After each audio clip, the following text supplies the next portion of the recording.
How are you guys going so far today on your Sunday? Pretty good, pretty good. It's a Sunday. We needed some kind of lively intro there. We usually just come on, yawn a little bit, and then get going. So, we're here today with Jubei, Brandon, Alex, again, Upstream number 13. We're going to be proceeding forward here. Our overall topic for the discussion is going to be marketing, but there are a few topic points that we want to hit on. At the beginning of the week, we did see a little bit of information get put out online by a BBN, talking about blend system requirements and OS support. You guys happen to take a look at the list and see what's actually going to be supported. It looks like Playbook was actually cut off. It looks for a while that internally they had been looking to support the Playbook, and after I guess working with Blend and working with the kind of performance they were going to bring to other platforms, have decided against it. What do you guys think about that, and what do you guys think about the devices that are going to be supported? I think it's a great list to start off with for sure. The playbook not making the list, I was actually surprised that the playbook was on the list to begin with, to be honest. A few months ago, I wrote on BlackBerry how the playbook should just be laid to rest, and the reasons why BlackBerry is not going to, really do much support for it. And I think it sucks that much more that the playbook, it was revealed that the playbook was initially supported and now it's not anymore. I think that did more damage to playbook owners than for Blend to come out and just not have playbook even show up to begin with. You know, So BlackBerry publicly killed the playbook, and they have publicly never said anything else about it. So the correct. rest of it has been like speculation all through. So Yeah. while it pains me as a playbook owner to know it's not coming, I look back at the playbook now, and I have friends who have it on 9900s, and they use the bridge combo, and they just get it done still. The combo of the two is almost as good as BlackBerry 10 if you Yeah. bring a legacy device into the mix. So for playbook owners out there, if you are on a BB10 or legacy device, you still have a great little combination that you can get through your work and day with. So no real harm on it there. No, I guess the biggest thing with it is I kind of wish they didn't even say that it was going to be on the playbook because then all these people, they kind of wake up and they're like, oh, wait, my playbook? And then it's like, oh, wait, never mind. We removed support for something that we didn't even release yet. So, and then everyone's like, oh, you hate the playbook. And it's like, come on. We've gone through this 50 times. But I did get a It's little excited when I heard it, but now that I hear this, it's kind of like whatever. Not surprising. Yeah, I agree with the general sentiment here. I think it should just be laid to rest. I mean, I was kind of ticked off. I bought a playbook in anticipation of the BB10 launch because I thought I would be able to use my BB10 phone with my playbook through Bridge, and that never came. So I mean, like, I understand now. There's no point putting resources towards it. Let's just forget about it. That's in the past. On to the new future. Yeah. No, I'm excited about it. Right now, it looks like BlackBerry Blend. You'll be able to view and respond to messages in different chats account in the BlackBerry Hub, access BBM chat groups, channels, SMS, view your weekly, daily, monthly agendas, create calendar entries, move files from device to device, talking tablet and computer.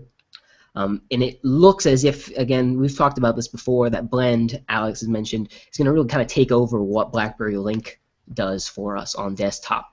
Again, really cool that they're branching the offering out and tying in added features. It's not just a desktop software in the normal sense. It actually extends the utility of the phone to other devices. Smart of them. I mean, if you're going to have to install something on another device, why not make it really, really powerful?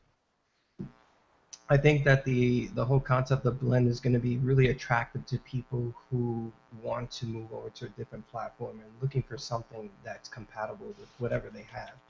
One of the biggest lingering questions a lot of iPhone and Android users have is when they switch over, how difficult, how much of a nightmare is it going to be to make that transition, have access to your files and move them, from your device, from one device into your computer, from the computer to another device. And Blend seems to be that answer.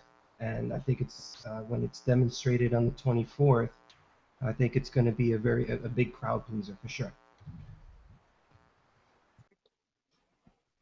You guys know where I stand on Blend. It's been my most anticipated feature for a while, ever since I first heard about it back on 10.2.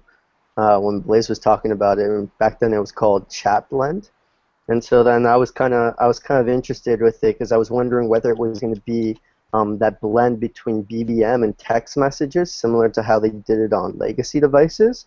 And as I've been following it, it's definitely gone to something much greater than I thought it would be. And it's going to be really neat and really useful to be able to use, your BB10 features on your desktop, being able to reply to emails and access those files from your phone. And it's definitely going to be really cool to see kind of the evolution of what they've cemented a while with Playbook. Again, that modular computing concept where you can take it across to different devices very seamlessly. As we talk about kind of BlackBerry growing and moving forward with their offering, John Chen came out with an interview just discussing a little bit here and there where he felt the company was at and kind of where they seek to take it. And I just want to read a quick quote from there. BlackBerry devices are a part of our unparalleled ability to provide the most secure end-to-end enterprise mobility solution, from the smartphone to the data center. We'll continue to sell devices as long as there are customers who value them. And I really, really do believe that BlackBerries are these unparalleled providers. And I think as we look across the Internet of Things and devices and even into like embedded type hardware, BlackBerry is going to be able to be a provider for platforms instead of actually working toward like consumerizing. So you can think of the Android and iOS as platforms that BlackBerry will provide solutions to. And we look at that already right now with automotive and how they're going to be powering essentially what Google and Android right now are doing in the car. There's really cool potential for them as they move forward. Did you guys have any other like interesting bits from that interview that you wanted to talk on? Well, I oh, go ahead, Alex. It's because this is like off of what you said. This is a little bit interesting because you mentioned like in the car, and I kind of just learned that I guess the Google car, it can't actually spot potholes and this stuff, and the way that it gets its data is there's a different car that drives around and it picks up all this data and then it sends it to the car. And weren't they just talking about QNX was actually able to detect potholes? And I didn't even know that this whole thing existed, but it just shows a little bit more power that Right. QNX does have. Actually, Brandon has a better transportation background than any of us. Yeah. Well, So no, he'll I actually definitely have a really talk on funny it. story about the pothole technology because that story actually about Google car not being able to sense potholes came up on Reddit. And so I was like, hey guys, don't worry about it. QNX is coming up with technology to sense potholes. And then it got like downvoted. I'm like, oh my god, you Yeah. guys. What? It's whatever. I mean, when we look at it though, it's a difference in focus. Like Google, their data has never really need to been real time. They of course have real time components to their data structure and what they're able to offer to customers. But BlackBerry is all about real time, and with QNX they can take the logistics and the sensoring required to push that data immediately and securely out to different interfaces. It's again just a difference in focus of where they want to be. They already have so many Google cars on the roads doing maps. It makes sense for them from a strategic point to bring that in on their drives, and be able to get data on a more active basis. And a lot of people don't know, but a lot of highways, especially in North America, a lot of highways have sensors on them, and that data just goes, to state governments, municipal governments.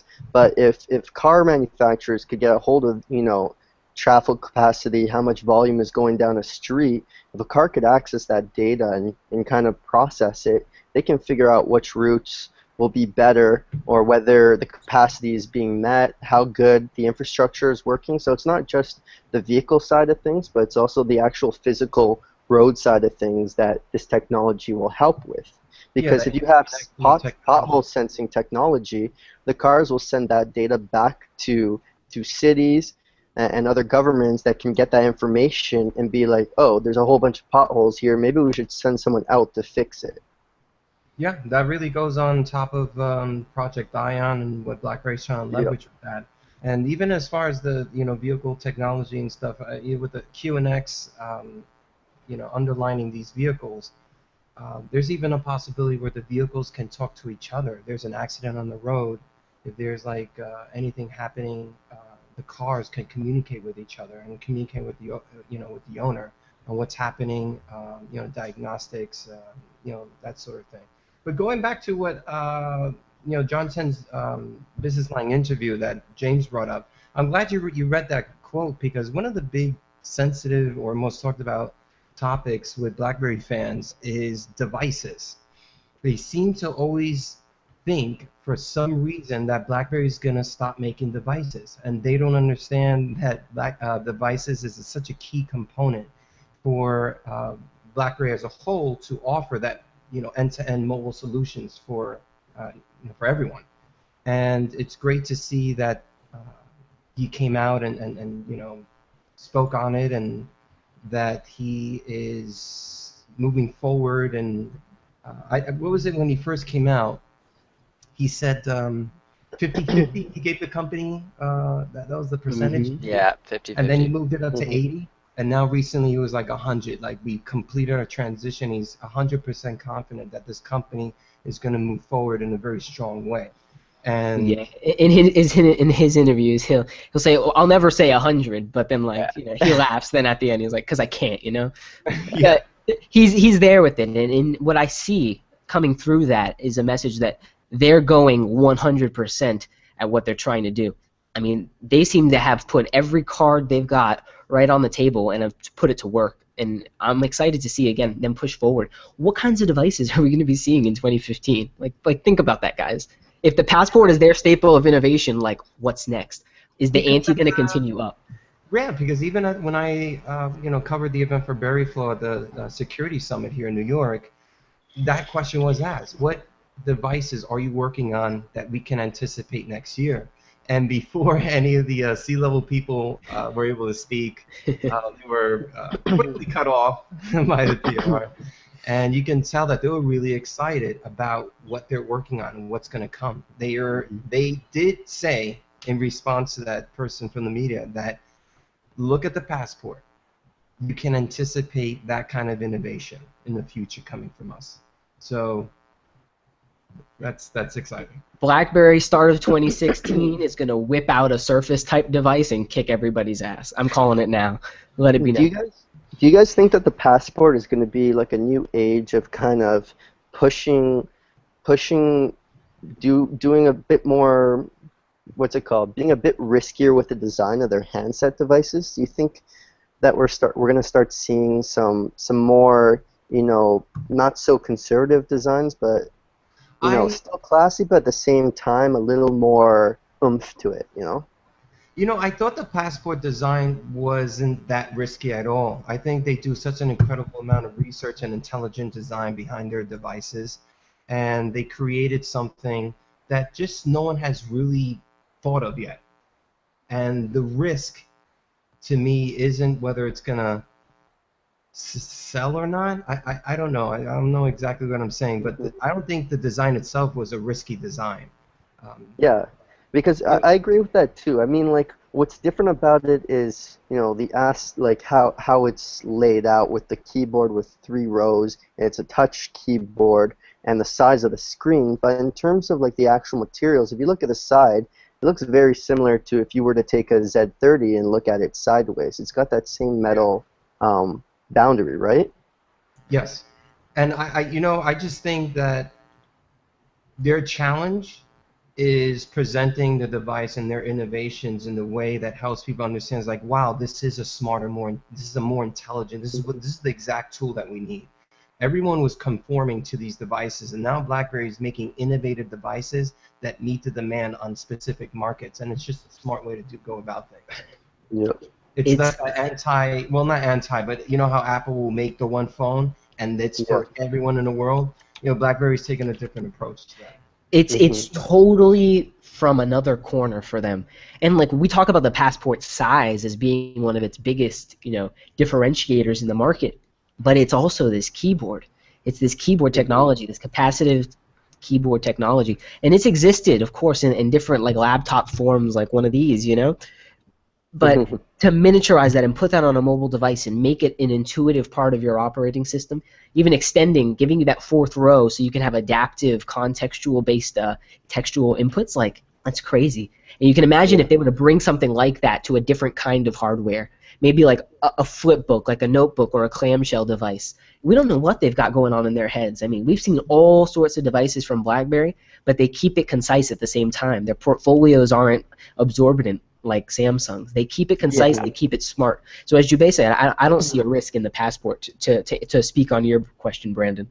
Yeah. I'm excited about what BlackBerry does in terms of like innovation. Like this word gets thrown around so much, and a good company that we can look at right now who's innovating would be the Samsung Galaxy Edge. And their term of innovation here is they added a little bit more screen, and it's curved screen. And I don't know if this technology is really quite here yet where it's going to be this great breakthrough, but they're trying it out. It's like a limited time thing. But then you look at BlackBerry, and what they're doing is innovative, is this physical touchscreen so you can get the utility, but then it's also like touch sensitive, and it's just such a it's more utility based and productivity based innovation. So I'm very excited to see what they do as opposed to these other big companies on that I'd, standpoint. I'd be very interested to see what we see from BlackBerry going forward in terms of as to what James and you've kind of alluded to is it's more of a utility innovation. I'd be interested to see how they move forward in terms of the keyboard moving forward, how they improve that. Like we have the touch sensitive keyboard. Don't get me wrong. I'm excited for it. It's going to be here. It's going to be great. I'm just wondering like what further boundaries they're going to push in that department. It's so interesting for BlackBerry. It really is just an interesting talking point, that keyboard. If we look at BlackBerry's like all the way back, they've always been working to make the keyboard better. We look at what was it? It wasn't T9, but it was on the Pearl devices. It was the Sure type instead of the Sure Yeah, it was Price. like a slimmed down QWERTY type Mhm. of deal, right? They've always been Oh, working, even the curve. Then the keyboards, started like going curved for us, and then we had the Storm, which was this clicky screen. The Storm 2, which Mhm. like refined on all that. Now the Passport, their virtual keyboard. BlackBerry's always been about having a very concise input. Do you guys see them opening up to third-party keyboard makers like SwiftKey or any of the FlexKey, some of the other ones out there, as we see happening on iOS and Android?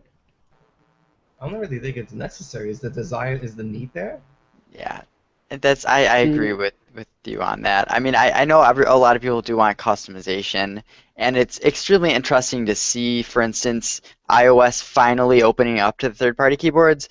But the one difference here is pretty much everyone has complained about the iOS keyboard as being kind of crappy, and there's sites around it that are just around the spelling mistakes and spelling grammatical errors that people make with it. Whereas with BlackBerry, it's not really like that. And so many people have said this is the best keyboard I've ever used. So I don't really think it's needed. I know some of you feel differently, but I agree with Jubei on that.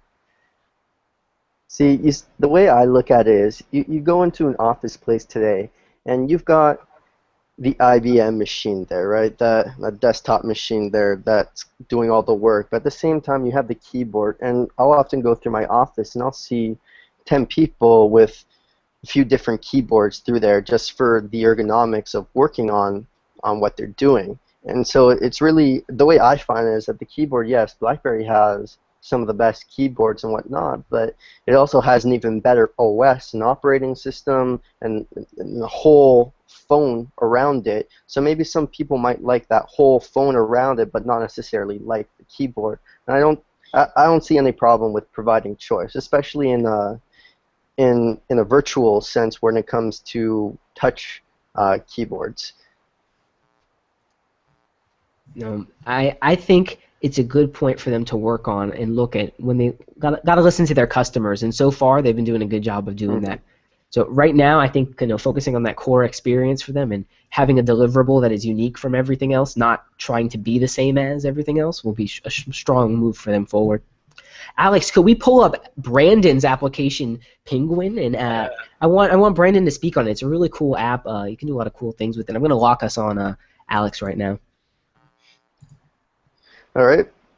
So my app is called Penguin. Actually, I made it for the BlackBerry Jam Camp competition, which was last summer, and it actually won first place. And the whole point of this app is just you go to a whole bunch of different places throughout your life, and sometimes you'll see something cool, like a cool pair of shoes or a cool dress or something, and you want to remember where it is. And so what Penguin does is it lets you save a location, take a picture of it, give it a tag and description, and then you save it in your saved locations in Penguin, and then you can search for it or share it with people. You can share it cross-platform between Android, iOS, and BlackBerry. It actually opens up the person's native application and lets them navigate to that point when you share it.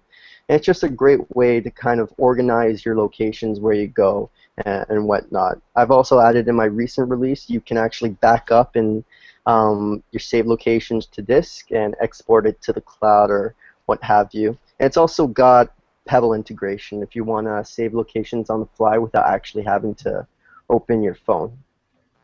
It's a Mondo application. I love how integrated it is. You give us the option of BlackBerry or Google Maps. It's just you've done such a great job on it. And as I've seen it grow since it came out, I mean, I love the enhancements and the integrations you're bringing to it. Is it a free application? It's a freemium application. So what's free is that you can save locations and share them to everybody, cross-platform, everything. The things that are locked down is it basically stops there. You can save a location, give it a description, a name, and have it in your saved location, share it and whatnot. But if you want to do some of the extra stuff like append a photo or tag it, or actually have the ability to search through your tags instead of just having one list, as well as backing it up and stuff, then the upgrade is $199. I mean, I think it's a fair trade-off. Absolutely. I mean, it gives you the core functionality right there. If you want to do a little bit more, $199 right now. Yeah, $199. It's upgraded forever. It's attached to your BlackBerry ID. So if you lose your phone, you have a new BlackBerry and you have that ID, it's gonna unlock it for you right away. Yeah. I really like the purple. I wanted to say the new the new logo / icon that you guys made. Yep. Shout out to Pooter Mobile. Yeah. He did my new logo for me. And it makes me kind of wish that the new Remember app, because they have the purple icon, I'm that's true. now jealous that they don't use the purple accents because I'm really digging it in your app. Yo, signature action in 10.3 are so cool. So I did want to move on.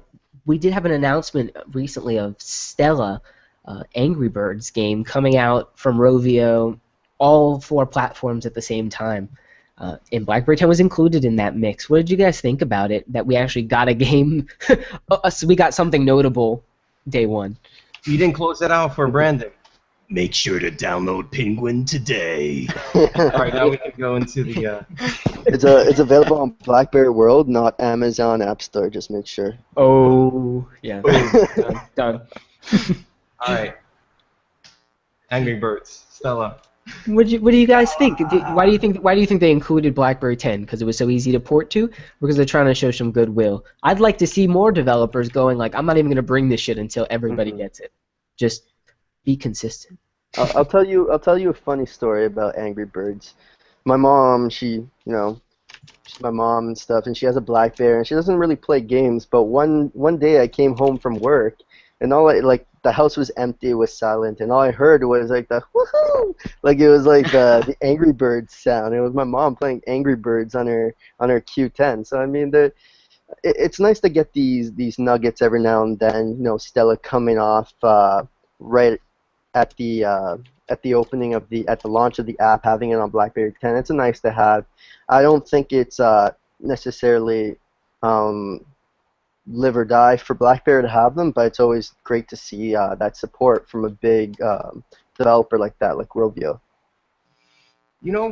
Stella being available on all the platforms simultaneously, I don't think it could be understated. The recognition, maybe it is the simplification of bringing something to BlackBerry 10's app world, their BlackBerry world. Or it could be that BlackBerry 10 for developers is looking as a legitimate. I think the line is blurring.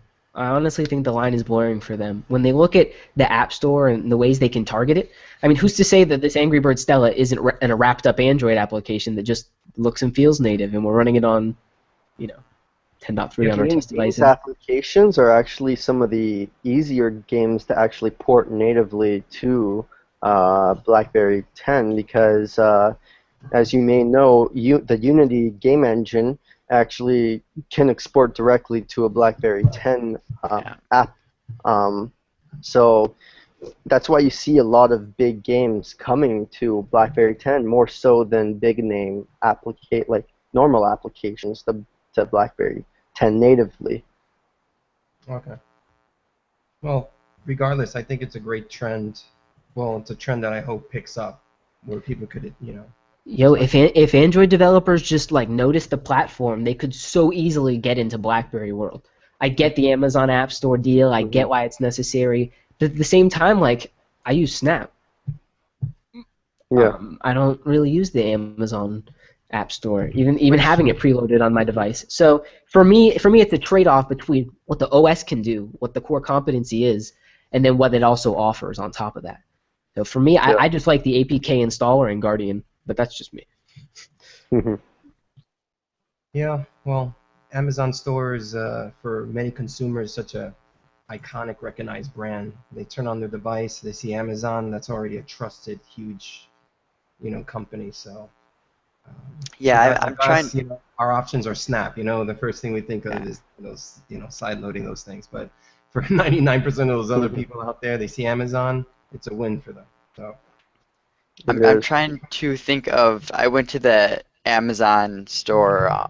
They had like an online little Q&A where they were just answering questions for developers who were looking to maybe come onto Amazon App Store and help out BlackBerry and vice versa. And I'm trying to think of a few things that they talked about that was interesting, but the people from Amazon kept saying that their biggest problem here is actually getting people within their app store too. And this is an even like easier process than porting over an Android app over to BlackBerry world because I guess they do all the signing of the app if you'd like, which BlackBerry actually you have to sign your own app. Hmm. Um, the thing is they make it's just so easy. And the thing is there's all these app developers which, who have Google Play services in their app, and those are the apps that we want. And if they just put them in Amazon App Store, then there's the Amazon services or whatever, I guess. But they were explaining that there's so many developers that don't even know that the Amazon App Store exists. I don't know how true this is, but this is what they're claiming. And they were saying, we're just trying every day, just trying to get more and more people within their app store. And Right. it's tough because Yeah. I want to keep using Snap because I feel like some of these apps Yeah. within the App Store, they're getting outdated or there's just some that aren't available, which is so dumb because they're in Snap. But they're Well, saying it's like, they're essentially having the same problem as yeah. BlackBerry. Well, it's like how many, like, okay, not talking about volume, but how many different models of phones or devices does Amazon have that actually have the Amazon App Store on it? Do any of you know? I mean, it's significant, I Like the think. Fire phone? I mean, Like aside I, from the I feel like it's like phone, 8 products. It supports 8 products. Like probably a bunch of So it's, Kindles on a phone. Like yeah, so it's yeah, not even something that has a wide penetration, maybe outside of certain key markets. it, And I it, it think adds an offering for a very specific type of user. The kind yeah, of user who is like beyond doing side loading and the things that Jubei had mentioned, it kind of for them is like super simplistic. I want a reader, I want some music, and I'm invested in that ecosystem. yeah. and it's a What very is it, interesting guys? thing because over here you have the Amazon App Store that takes Android apps, and even there you have an issue in attracting uh, those APKs over. So you can just imagine how hard it was for the BlackBerry developer relations team to attract the Android developers that they have on there.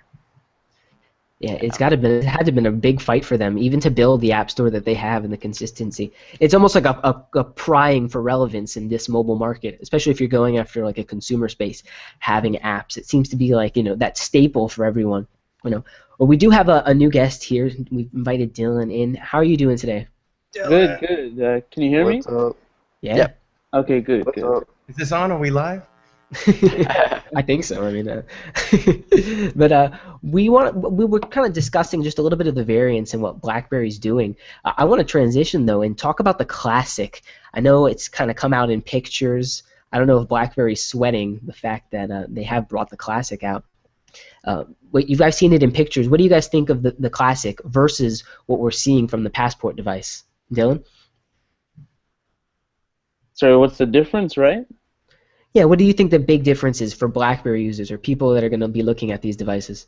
Well, obviously the big selling point for the Classic is, I mean, the enterprise, the legacy guys who haven't converted all the way over to BlackBerry 10. And so far from the pictures, I mean, it looks like a great device. You've got the integrated trackpad there, and it's just done in such a modern fashion that seems to correlate with what BlackBerry's going for. So it's kind of an in-between. It's got the good legacy points from the 9900, but then at the same time, it's got a lot of great BlackBerry 10 design, hardware stuff. I actually saw some of those pictures this weekend, actually, and I was actually pretty. It was I was surprised, but not so surprised at the same time. I'm not so surprised because it does draw on those legacy kind of design. Well, it's obviously got the belt, but it looks like a much cleaner, a much kind of like the Q10 2.0, kind of like a better, badder Q10 that's gonna appeal to more of the legacy group, and it's also even gonna attract some of the people who don't necessarily come from legacy as well, I think. Hey man, I'll take it over that Porsche Con device. Sure. The design is in line with demand. I know that for sure.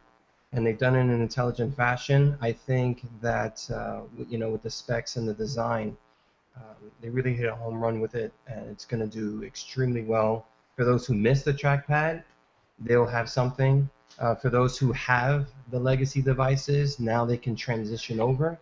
And I think it's going to be a top-selling device, and I think it's great that they have the Passport and the Classic along with the Z3 as an offering this year. I think those are three solid, strong products that cover, and then obviously the Con device to cover all those ends. The Prestige. I don't like the Con. Jubei, you were kind of like set on it a couple upstreams ago. You're like, I am getting the Con, and everyone took a gasp. They're like, because everyone else had a different device, and you're like, oh, I want the Con. So BBIN put out those specs. I know Dylan. He spoke about it too on his channel. I was extremely disappointed.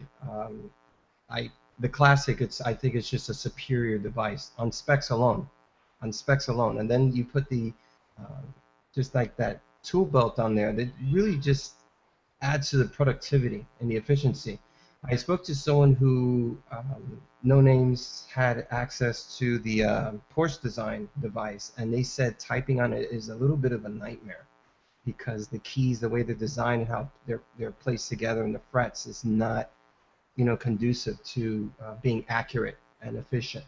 So. But is it conducive to like forcing someone else to write on it? Because let's be honest, people who are going to own a Con, they're just going to have someone there who's going to be just doing all this stuff for them, right?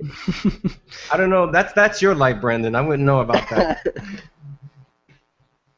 If I got to that level, maybe. Marketing. Can you, James? No, if I was at that level, like buying a Con device just to use as a daily driver type device, I just feel like I feel like the Con isn't for a user that has to like save up to buy it, and I would be that user. I'd be the guy like saving up every week to try to afford it. So overall, I'm interested in the Classic. The pictures that have come out, and when I look at it versus the Passport, I'm really interested in both.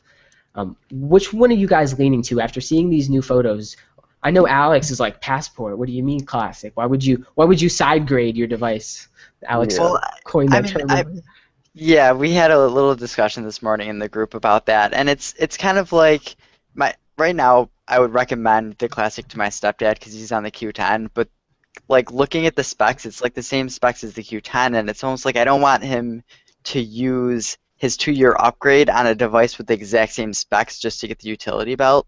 So a little part of me is torn on it, but I understand this is supposed to be the cheaper option, and it has purpose, but I don't know. It's tough. The way you made it sounded like whatever device fit in his coat pocket, he Yeah. would run with. Yeah. So is the passport too big? The drama continues. We'll pick back Yeah. up on that one. But I do want to talk on marketing. That's what the main discussion point for the tail end of this upstream is wanted to be. When we look at BlackBerry right now and the devices that they have, where do we see marketing coming in for them? We have heard from their marketing guy that essentially they are going to take a traditional method of marketing. Where do we see that? Are we seeing television, or are we going to keep it print and online? I want to open it up with Dylan and see where it expands from there. Yeah, well, with the traditional marketing, I mean, commercial-wise, I think I read on Twitter something about a BlackBerry commercial coming up soon. I'm not sure exactly where, but one of the Toronto artists was talking about joining in on that and applying for a position there. But otherwise, I mean, we've seen. I think it was at the Toronto Fans event. I think they're showing some BlackBerry sort of posters there and stuff like that. And we saw the Globe and Mail there. That was a good. I think it's a good idea to sort of correlate with that Canadian heritage thing. And I think that with a lot of the market in Canada, speaking to them directly is a good idea. Yeah, it's very Yeah. smart of them to kind of tackle it head on like that. Brandon, you're Canadian. Have you? What Well, are your thoughts on that? actually relevant to that, there's the Toronto International Film Festival, and BlackBerry is actually one of the sponsors of it. And so last year, I think it was a bit bigger. Last year, remember during the International Film Festival, they had a whole like pavilion just of BlackBerry stuff, and this year it's a bit toned down, but you still see some BlackBerry advertisement throughout the International Film Festival. And let's not forget, this is the second biggest international film festival after Cannes. So I mean, they do get some decent coverage in Canada, and not just in Canada, but abroad with these type of things as well. I think BlackBerry is ripe for a good TV commercial though, right around when the Passport and Classic launch. Just kind of hey guys, listen up, we're doing this other stuff now, you know. Right, So we got some new devices. wipe the screen, make it Yeah, clear, yeah, and blow the deliver it dust forward. off. And even if they keep it concise, they do Canada, they do London, they do Dubai, and just do their marketing there. Just do it. Yeah, I don't care if it's not everywhere, but do it. You need to put your foot out there. You need to go educate customers as to what you have to offer them. Yeah, yeah. absolutely. When I was at the BlackBerry Security Summit, they did tack on specifically on what they were going to do marketing-wise, and they wanted to be clear that they didn't want to push marketing ahead of availability. And I think that's important because when people see something, they expect and assume automatically that it's available now everywhere. And I think that was botched with BlackBerry 10 launch. When you see the Super Bowl Hmm. commercial, the commercial aside, we all have our issues with that, but whoever saw the commercial in the U.S., that device wasn't available for what, months? It was just like it was a joke. So this time Yeah, around, they're playing their cards more intelligently, and they're going to market when availability. Because right now, let's say by holiday season, we should see a full-fledged like campaign push because we have the Z3, we have the Passport, we have the Classic, we have the Porsche device 10.3. 10.3.1 for the optimization of the older devices. We have Blend, all going full force. And that is a strong offering with a solid OS that they can stand behind 100%. And you need to be able to stand behind their product if you're going to be advertising and have that passion to advertise it. Before, even as a BlackBerry user, how many times have someone checked out our devices and we were like 10.1 or 10.2, not 10.2.1, and we're like, oh well, it's still being updated, all their features. It was a difficult conversation to have, and people need to have uh, access to these features and to the OS and to all these offerings immediately. So don't advertise it if it's not available. And now that it's all available, we should, see all these campaigns working. it's actually, yeah, it's a really interesting dilemma because it seems like with the BB10 launch, it wasn't so much it wasn't well, the marketing wasn't the greatest, but at the same time, the marketing that they did have, it was just poorly timed, and you make a really good point of that. And I'm actually interested in that aspect of it, and wondering if the omission of a U.S. launch site for the Passport event is kind of a precursor to knowing that maybe the Passport may not launch in the U.S. at the same time as some of these other markets. I was wondering if any of you know or think anything along those lines. Are, because you mean the events, there's an event in Canada Well, it's just July. because ever since John Chen has come on board, he's had a very U.S. focus, kind of trying to get back Yeah. into the good books of American corporations and enterprise services. And it just seems that we've had all the previous past few events since he's come on have a New York event, and it seems like this Yeah. next big one, it's not in New York for once, and it's kind of I don't know.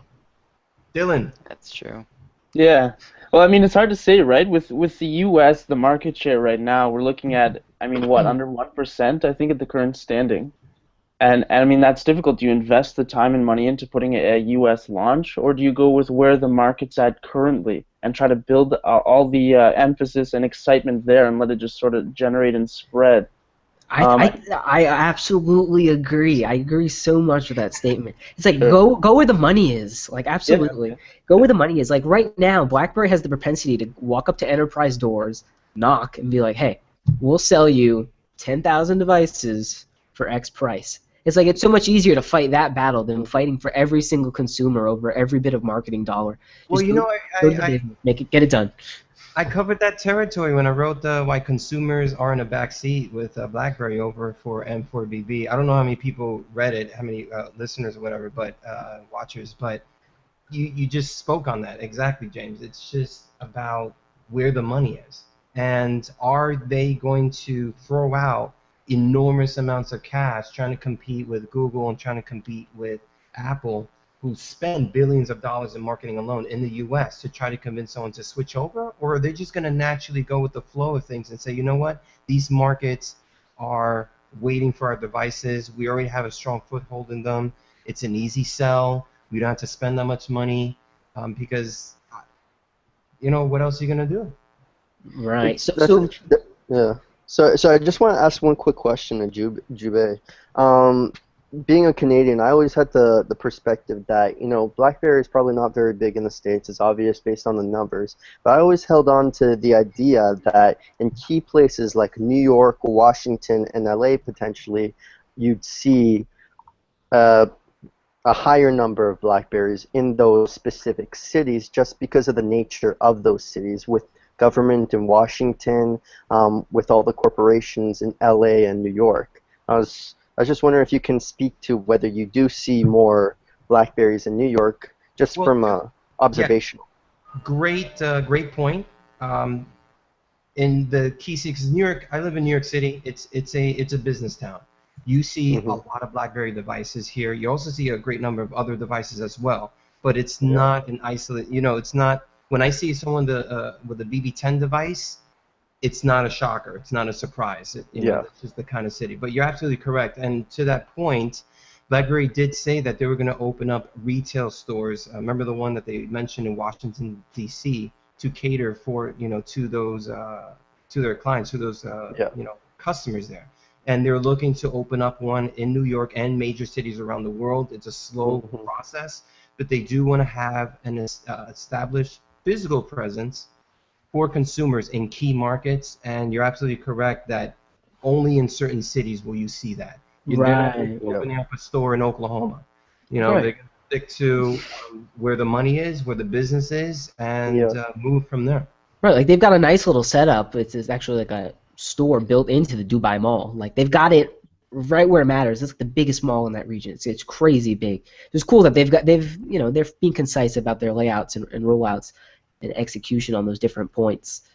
Do you guys think we're going to see marketing like in a traditional sense? What do you guys see like it's going to be regional, or are they going to have some kind of broader? I would love if they took the BB fact check to television, even in small bits, and fact check themselves against their competition and expand on the whole idea of calling out what is untrue and what is true for them. I mean, I've said it a few times, and I still kind of believe in this that I think they need to go to these tech bloggers on YouTube because that's, it's kind of an international thing. where people are watching them. And if they're able to do some type of advertisement, but more show like say, hey, this is actually a good device because this, rather than just say buy a BlackBerry today, because people are going to think that's a joke. But I think like TV is getting really difficult, especially like Jubei has mentioned that Samsung and Apple, they're spending billions of dollars on advertising that if you threw that in the States, you're just throwing money out. But I think if they did internet-based advertising, blogs, BB Fact Check, BB Fact Check is a free way to advertise, and it's been getting some publicity. So I really think they just need to continue with that, and I think that's part of their plan. Just rev it up on social media and get on YouTube a little bit. Yeah. That's a good point, because the first thing that a lot of people do when they're looking for a new phone is they'll search on YouTube and be like review of the Z30. And if they could get some of these online YouTube reviews to just review a Z30 or review a Passport or something like that, just have it there so it has some coverage instead of automatically having, the S5 or whatever show up at the top. Having a BlackBerry up there in one of the top searches would be a lot more impactful in terms of these new people trying to look at new devices to get, right? Yeah, going off of what Alex said too, the other side of their marketing campaign, part of that element is educating people. You don't really have to educate anyone when it comes to like a Google device or Apple device as far as their features and what they offer. But no one has a clue in the United States about BlackBerry 10. So just pushing out a campaign that may be intelligent or funny, witty, whatever the case may be, still doesn't reach the consumer the way that it's supposed to, because they are not aware. If they walk into a carrier store and they see a BB10 device there, they're not going to know how to operate it. So part of that campaign and part of their marketing push is going to be that other side of educating people on what QNX is, why it's important in our world today, and what the devices mean and how you move through it. Just all of the features and the difference in the paradigm. So they have a big task ahead of them, and it's important to get everyone on board that can contribute. Yeah, they need to let people know that we're still not on legacy, because there's still so many people out there who had the curve, and they still believe with their iPhone 5, iPhone 6 soon, that BlackBerry is still the old curve legacy. And we joked around about it in the past that they need to almost joke around with legacy and say, yeah, this is what we had before, and this is BlackBerry 10 now. Like, they need to let people know that as well. Yeah, Jubei should write up like a eulogy for BlackBerry OS. Like, it was a good long road. You've been dead for years now, but we're finally laying you to rest. And that's kind of like, we should toss the playbook in there at the end, like it's dead. It's really gone, guys. Like, let it be. So Dylan, you've been kind of having the inside hook on Passport. We've seen a lot from the Passport, a lot of just different things with 10.3. I mean, Dark Theme Hub. I'm so excited for that on 10.3.1. Sure, yeah. What do you think about this Passport device and Blend? Do you think those two things are going to come out together on the 24th, or do you think we're going to see a two-layered rollout of those two pieces of technology? I mean, it's hard to say, but from my understanding, Blend should be out about the same time as the Passport. They sort of go hand in hand, but then at the same time, you kind of look at the Passport rollout, and I mean, some people are expecting the Passport in, say, February, for example. So if you release Blend at the same time, do you have access right away? I mean, who do you give access to, or is that something that rolls out later? So it's so staggered at the moment, it's really hard to put a pin on it. Right. It definitely sounds like something that could be changing as we speak on it, Sure, yeah. Do we expect this device to support wireless charging? I've had that question thrown at me a lot, and I haven't really gone out to look for the answer. There is certain variants that will support the wireless charging, but not all of them. As to which ones, I'm not quite certain, but there is definitely one Passport model that will support wireless charging.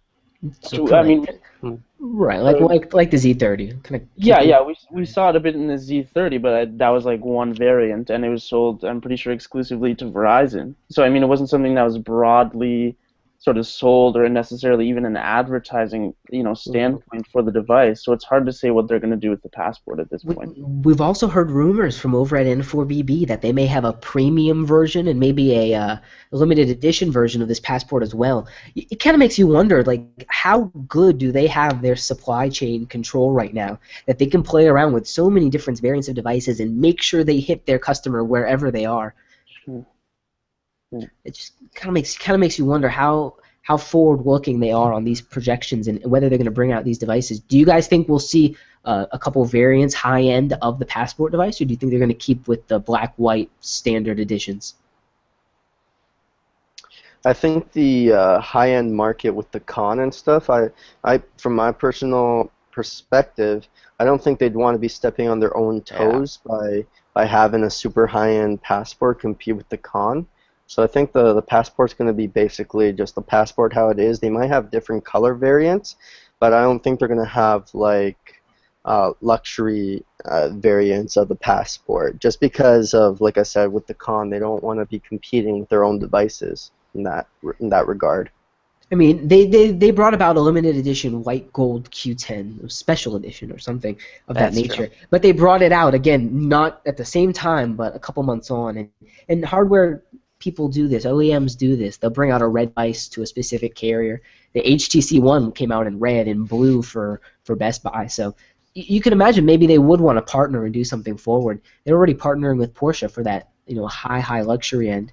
Where do you see the Classic falling in? I mean, really, guys, who's going to pick up a Classic when the Passport is already out? Everyone. Right? Like I kind of want one though. Like I really want one. When those pictures came out, I mean, that Classic device just keeps looking better and better. Yeah, the back design too. I don't know who else can speak to it, but I mean, if you look at the back design, I mean, they stepped it up a bit with that sort of glass pane that goes across the whole back of it, pretty much. To me, that was just it's great. It looks beautiful. It Absolutely. does. And there's something about the back of a Z10 like that looks and feels good. That soft touch. Yeah. And I think if you wrap that up on the back with better curves, so it feels even nicer in the hand, that you got a little winner there. But that stainless steel bezel and all that looks great. And it goes back to what we were talking about before in terms of what would you rather choose, the Passport or the Classic, and it also goes back to the size of the device. For me personally, I would probably choose the Classic over the Passport, not because the Classic is necessarily better than the Passport, but just from being able to stick it in my pocket type of convenience, And I think it's gonna really resound with a lot of consumers. They're gonna be like, I like the form factor I have now. Maybe I'll just play it safe and stick with the Classic. Yeah, like I said in our BBM group earlier today, like you swipe up the keyboard on a Z30, and more or less the amount of screen real estate that you have is about 3.5 inches. Mm-hmm. So it's going to be more or less kind of the experience you have on a Z30, but with an actual physical keyboard, a full one at that. It doesn't have a fourth virtual row. It has a dedicated trackpad. One of the things I brought up in the group as well was whether or not, because we have the Passport device, which seems to have a touch-sensitive keyboard, but it's not necessarily a trackpad in the sense of OS navigation. On the 9900, I could totally navigate the OS with a trackpad. Do you think we're going to see that on the Classic as well, like total control with the trackpad? I hope so. It only makes sense that they would. I think one of the biggest challenges we have as far as productivity and typing, especially for Q10 users, is our screen real estate and going back to edit whatever it is that we write and tapping back on the screen and trying to locate where we want it. And I think the Classic has the right upgrades. Just a bigger screen, it has a bigger battery. We talked about the Paratech antenna technology that they're going to optimize on. It's just with the tool belt in addition, I mean, I don't think there's going to be a better productivity device on the planet than that phone. Yeah, I mean, this is, you ask who's going to be buying.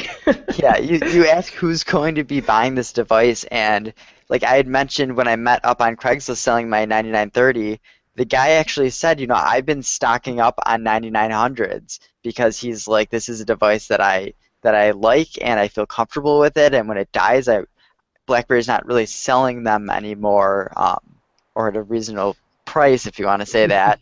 So these people are stocking up on them. And I think the Classic, it's going to be a no-brainer that you just need to upgrade to it. And if the Classic is cheap enough, too, then it's just going to be like a double no-brainer. They don't need any brain A double whatsoever. It's like, no-brainer.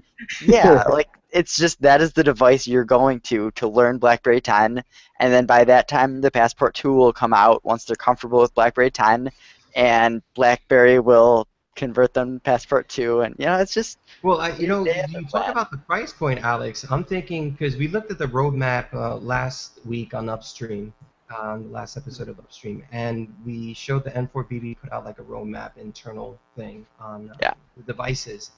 The Classic was listed as an affordable device. They want that device in everyone's hands. So I think we're going to look at a favorable price point versus the Passport's price point. I think I'm confident enough to say that for sure. It's not going to be nowhere near the price of the Passport. So And I really don't feel that it's a side grade. I think you get a lot more from it. You get the bigger, as Jubei said, the bigger screen, the bigger battery, the refinements on where they've gone. Even the Z3 has some refinements over a Z10. And though their specs are different, it still can operate quite well. I mean, the Z3 supports Mirrorcast where the Z10 doesn't. So that alone and kind of the optimizations of the OS along the way are pretty interesting. What do you guys think about 4K on this Passport device on 10.3.1? Do you think that it's something like worth marketing, or just kind of have it to cover a table stakes that really isn't there yet? Oh, I would market the recording? hell out of that. Yeah. Yeah, you gotta market the hell out of that. I mean, if Apple can market a fingerprint scanner for the Apple iPhone, considering if someone steals your device, your fingerprints are all over the device. I mean, they gotta market the 4K on the Passport. I would too. It's one of those features that just speaks like, I don't even know what that is, but it sounds great, It's like, how many people are even conscious of 4K at this point? But and still they're putting it in their device. They're like, yep, we're gonna have that. They're definitely looking forward with it. As Jubei had mentioned, they have a lot of exciting things coming for devices next year and onward. So it's going to just be really interesting to see how they leverage the Passport in and what kind of execution style we're going to see from Chen on their high-end devices. Mm-hmm. So I do want to close here with just a little bit more. We just want to talk on a couple of different things. Alex, there was an Amazon developer webinar, correct? Yeah. And did you ask any questions? What was the kind of feedback that you got from that session? Yeah, I mean, it's. I tried to bring it up a little bit earlier, and there wasn't too much information. It was pretty much Q&A where I don't know how many people were in it, but there weren't too many people. I was one of the few people asking questions because it was kind of cringy that there was a lot of silence, and then it was like, no, does anybody have any questions? We're happy to answer some questions. And so then I was trying to think up like last minute questions, and it's like, is there going to be a native Amazon App Store? And they're like, yeah, sorry, we can't answer that. And but I asked questions about Android apps working on, say, the Square devices, and the guy had mentioned, on the Passport there will be. He didn't say that there will be a zoom out mode. He kind of like let it slip, which I know this is an official thing. Well, it's been leaked, so. But it was actually someone from BlackBerry saying that there will be a zoom out or pan out mode that you can see the full app on the Passport, and it's tough to grab anything from this. I'm pulling at strings. There was not much that was said. Right. They kept it business. Yeah, they just said. Yeah. They did say if you do want to convert your BlackBerry 10 app over to Android, which is a downgrade, but if you want to do that, they said the easiest route would probably be going with Qt, because Qt is similar to BlackBerry 10, rather than just jumping into like Android development or HTML5. If you could do Qt, because that is supported on Android, but not too much information about that. So did they clarify any kind of like of the marketing benefits that there would be to move to that store over BlackBerry World? Like, are we going to see less support for app developers in general in BlackBerry World, or what's the dichotomy change there?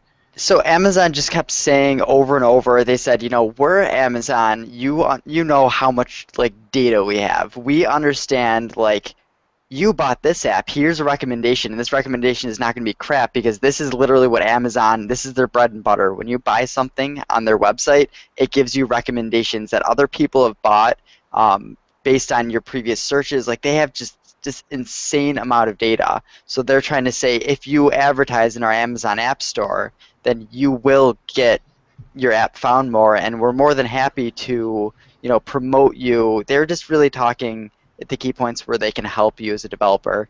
They'll promote you more. They will, like in the App Store for Google Play, they don't really promote any of the small guys. They're just the big players. That's who you're going to see going across the promotional banner. So it just sounds like a another small guy BlackBerry with world. a great app doesn't really get found. Exactly. And Yeah. then when we look at the scale, I mean, how many apps does BlackBerry World have? What are we at? Did we break 200,000 apps? I don't even. Is anyone counting anymore? Right. Like I think it trailed off after like 140, 150. I'm sure it's expanded from there, but it's an app store half the size of Amazon, and we do have a lot of their titles, and they have a lot of ours. They have a lot of other ones, at least from a consumer side, that are important for people. I mean, my bank app is there if I wanted to get it from there. I've got Spotify and a couple others, like WordPress is another one I use. But besides that, I've got native alternatives for almost everything. And I love that the developer support on BlackBerry 10 is just phenomenal. So we'll clap over to you, Brandon and Alex, for that one. Brandon will build any application you want. Really? Or send an email to Oliver to go build it for. Oh, is that what it is? I'll build any application you tell me, and then I'll send it to Oliver, and he can build it. The guy's going crazy. Anyone using Twitly or just seeing he's putting updates out like every other night, if not every night on this thing. He's done a great job thus far. Is anyone testing it or using it? Yeah, he's a bit aggressive. He overrides your controls, so instead of going over to like native Twitter, it goes into Twitly, which is awesome for that functionality. But I could see some people maybe being like, tone it back a bit. Give me that option rather than do it. But the fact that like he's a developer and he did that, like he overrode the native BlackBerry controls, and it's like, how the heck did you even do that? Like that's awesome. Yeah. Right. So you need to, you gotta be a little bit careful when you're doing that. But it's definitely awesome that he was able to do it. Oliver, we need to get him on Upstream one of these times. I know he came on afterwards. Yeah. He came afterwards, like right as we ended. He's like, "Hey guys," I'm like, "Oh." Yeah. If I knew how to override stuff on the OS, I'd be overriding left and right. You kidding me? Be tossing out media controls and breaking image view, all of it. So, Dylan, tell us a little bit about your background. From a BlackBerry user, like what are some of the older devices you're using? Are you a long-time user? What got you interested in BlackBerry? Yeah, definitely a long-time user. I mean, I'm here in Waterloo. I'm just 2 minutes basically away from the headquarters here, and growing up, it's like BlackBerry was everywhere. Back in the legacy days, it's like you couldn't go anywhere without seeing a BlackBerry. They were just so big. I remember my first device was the 9500 series, so I had one of the old Storms there, and I thought that was great at that time. I mean, it was a little bit of innovation. I mean, there's a lot of backlash with it too, but at the time, it was one of the coolest devices to have. Oh man, my friend Kevin would just love you. Oh yeah. Kevin's all about his Storm. The Storm of Storm 2, he wants SurePress back like it's nobody's business. Yeah. He's been laughed at and ridiculed, but he's a strong proponent of SurePress. What's your favorite BlackBerry 10 device in market? Probably Z30 right now, but I mean, what can you do about that really? It's got the battery, it's got the screen real estate, it's got the speakers. It's a good productivity package. I mean, it can't really be beat in terms of, you compare that battery with the Z10s, for example. I mean, there's so many differences. It just makes the Z30 come out on top pretty much every time. And people still don't think it's a successor to the Z10, but it is. Like, you're waiting for a Z10 successor, and it's been there. Came out the same year as the device. It's just interesting, the longevity of these devices. Like, how long do you think the Z10 and some of those like entry-level BlackBerry devices, how long do you think they're going to be supported on these OSs? I mean, I've seen rumors that say like all the current in-market devices won't get 10.4, but I really don't believe that. What do you think? That's hard to say, really. I mean, it depends on what BlackBerry really does in terms of the next, say, 1 year, for example. I mean, next year we're looking at sort of the full 10.3.1 being sort of the standard thing across all of the devices pretty much on market. And I mean, where do you go from there? Is there a certain tipping point where BlackBerry's not going to be in the hardware division? Or are they going to slow that down? I mean, it's hard to say and put that projection on what they're going to be supporting and what they're not going to be supporting. Playbook went out kind of fast in a lot of terms, but at the same time, it kind of had to happen. The device wasn't necessary. It seemed like it was rushed to market in certain ways. Oh yeah, that wasn't even half baked. Like it was almost half baked. It was like a quarter baked. It got there with 2.1. It's like, okay, this is what you should have launched on the playbook, Yeah, sure. at a bare minimum. And I still feel kind of upset. I'm one of those playbook owners. I know Lauren in our group. She bought hers like when it first came out for like 500. And, that's such a burn to buy a playbook for that much and it not get the support it deserved as a piece of hardware. Dude, speaking of the playbook, I'm over here.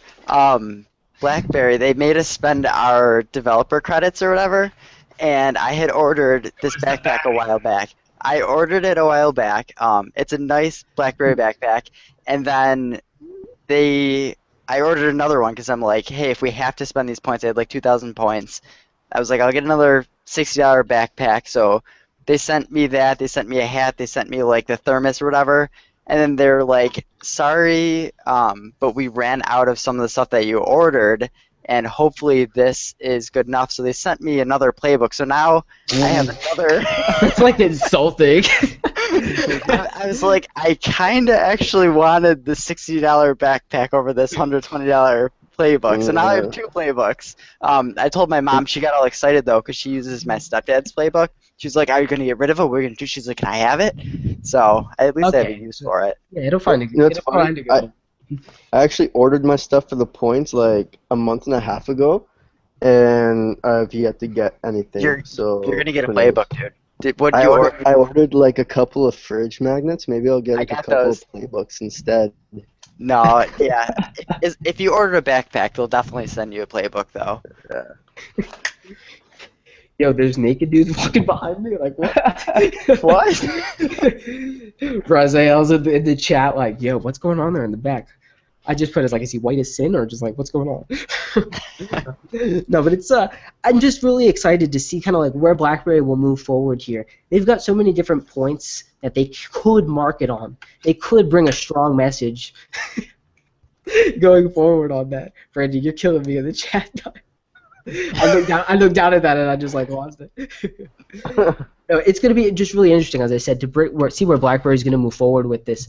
I think as a community we can do a lot of marketing on our own, talking about the device, kind of going out there and promoting the good parts of what it can do, while acknowledging to BlackBerry, look, these are some of the downsides. Let's work to improve it. And obviously, they've opened up an internal beta to get that feedback direct from their users. But I think if we as users want BlackBerry to succeed in the future, we have to be there to support it.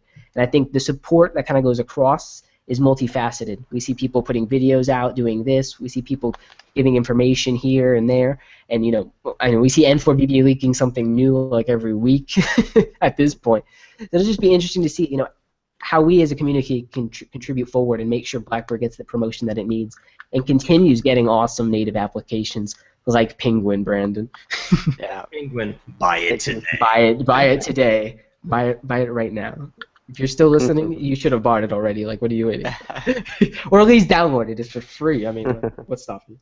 You should make like a social facet to it. Like, can you update your BBM status through that already? Yeah, you can. Yeah, that's awesome. Great, does anyone else find themselves in their updates or the feed section a lot? Like, I have BBM open as an active frame. I'm trying to do what Alex said by leaving them open, and I'm hitting the updates feed just to kind of keep it active and keep me updated, and I'm loving it. I get Dylan's channel. I get almost all of your channels. I get Web Design Cheat Sheet in there too. You know what makes me laugh when you're on like the BBM feed and someone like does their status update like 3 times because they kept doing a spelling error. Yeah. It's like going out today, not going out tonight, going out tomorrow. They should delay it by like 10 seconds, like not post for like 10 seconds. Yeah, I've had that so many times. Like I'll post something and then I'll be like, shoot, I wanted like a smiley face after that or something. It's like, yeah, you see all my changes. Yeah. Yeah, it's funny. Like I did one the other day. Did an update, and then my update for the next week was, yeah, I can't spell or something like that. Yeah. It's They so need to embarrassing. make updating statuses within the hub or something. They I've need said to it do all the they time. need to do that. They need comments in channels. They need editing No, in well, we could channels. go off on them. Yeah, There are okay. Channels multiple and But multiple admins and channels. Ooh. It was just like a cacophony of like, no, yeah, channels yeah, bad. they No, just yeah. I hope with Blend, that they'll have some kind of cohesive bring along. It's like, okay, now we're here with it. It's still hopefully not perfect, but we're here. a surprise announcement maybe on 20, something that no one anticipated. Yeah, 924. We're gonna try to send Alex over across the border from This New will be York interesting. into Canada to Toronto. We'll see how his cellular coverage, Verizon Canada, how that's gonna work. I may have to rely a lot on wireless. So hopefully the event is smaller, so there will be wireless. Jubei, you went to the security summit. Was there Wi-Fi, public Wi-Fi? Yeah, there was. Was it good? Atrocious? I'm sorry. Was it atrocious good? Was it good or atrocious? It was well. I mean, but it was It was small. It was a smaller event. a very small event. Yeah. It was really intimate room. So Wi-Fi was well for everybody. Is this passport event going to be live streamed by BlackBerry or not that big? Probably not. I don't. Well, why I want it to be live streamed, I think for the intimacy's sake and making sure the launch is contained and making sure they're giving that positive message forward to the press and folks that are there, that they probably won't. I mean, where would you take the hub out of that? Like, where would you go to London? Would you go to London and do the live one from there? Yeah. It's kind of like their key markets aren't really cohesive with one another. So like, where do you choose a best one? Do the people in Dubai want to see a live event from London? Yeah. Yeah. I am looking forward to playing with the passport. Like I'm sure they'll have passports on hand there, and then like this is where I'm going to make the decision in the next Upstream. If we do have that big thing that we're talking about with like Kevin and Blaze, and if we have everyone on talking, I'm going to be so happy to be able to say like I love the passport. It's going to be my next device, or I love the passport, but I'm going to wait for the All Touch. I'm excited to find that out. All touch. You're good. Yeah. Whatever it may be. Yeah. It's like gonna be another Z30, just nicer looking. It's probably gonna look like a classic. Like I don't know. I feel like it's Z30 with utility gonna look belt. like a classic. Yeah, it's just gonna be like a Z30 like with a larger screen and more or less a Z30 that's like refined. On a scale to mind blown. But no, okay, no. Like, okay, if your mind blownness was like a Richter scale, how high on the Richter scale would it be if they announced the Manitoba as well at this passport event? I wouldn't be surprised. I mean, I'm kind of like, when are you going to launch it? Are you going to do separate launches for the Classic and the Manitoba? No. You're going to just do like one launch for it all. And then they're probably going to say like Classic available this time, whatever else available this time, and then like Passport available now/later.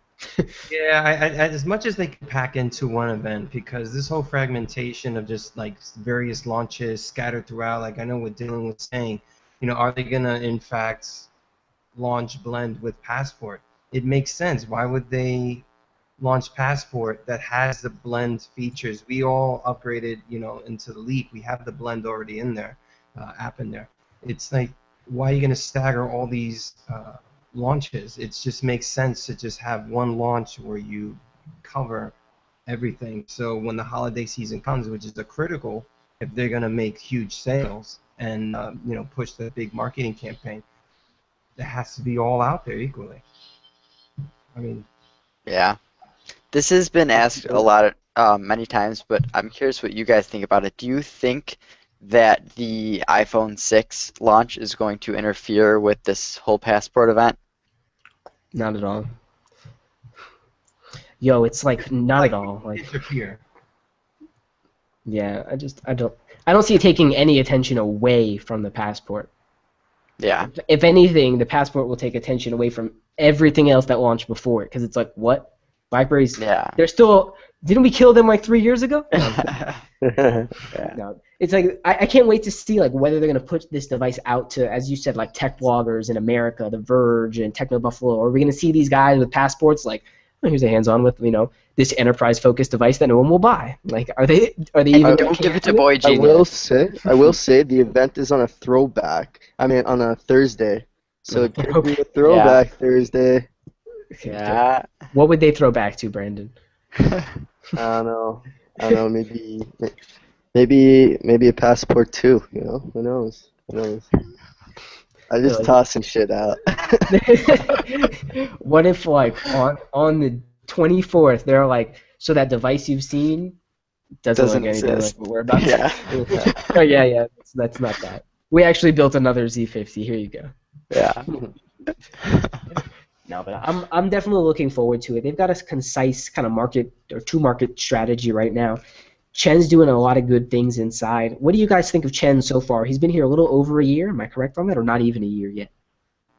Really close to a year, right? Right. He's like right there. On the anniversary of all he's done for the company in his short tenure, where do you guys see it going next? Do you think he's going to continue, I guess, holding back on some of the potentials that BlackBerry has, or do you think as soon as it's stabilized that he's going to put it into full gear and attack some of the other market opportunities with Project Ion, QNX, etc.? Go, Dylan. I like Chen. I mean, to answer that question, yeah, Chen's great. I mean, everything he's done so far with sort of the restructuring that he did initially, which I mean, he spoke recently saying, we're done the restructuring, and from here on, it's not anymore a 80%. It's we're full force. We're going to do this, and we're looking at a positive future for BlackBerry. And I can totally see that. I mean, they've got plenty of avenues that they can go, whether it's even not with hardware. If they stop doing hardware, they still have tons of things to keep them afloat. I mean, their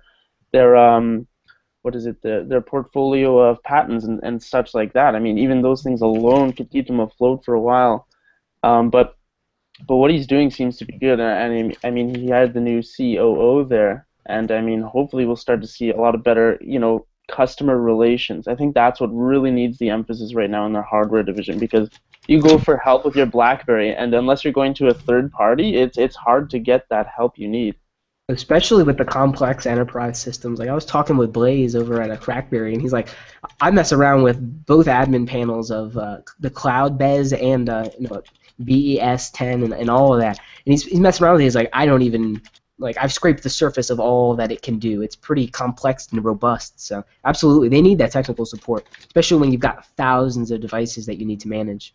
It's just really cool, as you mentioned. They do have a potential as just a software-based company to move forward past devices and continue to have a stable footing. I think devices enhance the overall offering, but if it gets to a point where it's just not worth it for them, they can transition and continue on with what they're doing. Yeah. They just put out on the blog what we've been saying on Upstream for a while, that stickers are doing really well. They're kind of the new it thing across messenger apps. Have you guys actually experienced any places where using stickers has become a little bit more acceptable than you thought it would be? Like I don't send stickers to certain people. Like it just seems a little bit like like that's not the kind of relationship we have over BBM. Like it's a little bit more professional than that. I with sent Alex, one of those. We'll have just conversations. Yeah. I sent that naked South Park sticker by accident to the wrong person. That was awkward. Well, then that begs the question: should BlackBerry introduce corporate stickers? But yeah. What kind of business corporate stickers do you envision? That's what I thought of some, and most of them were like really stupid. Yeah, me too. They have a sticker that's work, I believe. It's just like people in an office, cartoons running around. But I mean, I don't think they're going to leverage the BBM shop that way. I wish that they had. And Brandon, we kind of spoke on this a little bit earlier, where the BBM shop was a little bit less full of virtual goods that aren't really virtual goods. I mean, if you swipe down in BBM, if you go into the BBM settings, like there are tons of options for your background. Edit it, remove it, change it. I mean, that's where the shop should be for some of those things. I don't know what kind of virtual goods I want in BBM, but I don't want just a bunch of stickers. Yeah. Yeah. They definitely have ideas. Like the fact that they put a shop and it's very generically labeled shop. I feel like if they were really just using it for stickers, they would have named it stickers. I don't know. I feel like they're going to be adding a lot of stuff, and I can't think of ideas of what to add aside from like, oh, give us different backgrounds and stuff. But I'm sure someone at BlackBerry has some very good ideas, and we'll see them maybe when they release or re-release BBM for iPhone and Android, giving it their native feel. Maybe that's where they'll start doing crazy stuff. I don't know. I think they should continue to do like direct to enterprise marketing. That's what they seem to be doing by calling out the whitelist of Citrus and a lot of others. Just kind of like going direct at that enterprise market. If they do marketing and marketing is something they want to invest in, I hope Chen does it smart and doesn't go for the general things that are going on with the consumer side with Apple, Google, and even Microsoft. Microsoft is going very hard, putting out advertisements, bashing Siri versus Cortana. I mean, they're doing a lot of stuff on the television already. Do they want to go into that realm and kind of mess around, or do they want to kind of keep it more concise? We'll pass it off to Brandon here as we close out here. Guys, I really appreciate having you on this 13th episode of Upstream. We'll continue talking after the break here off air, but Brandon, take it out. All right. Could have gone smoother. Brandon's like, I'm going to put it on right now. Give me a second. That's all you got. That's all we got. That's it. That's all we got. Put my face pasted to linoleum, kitchen floor shit, some college dorm shit, face down in the bloodstained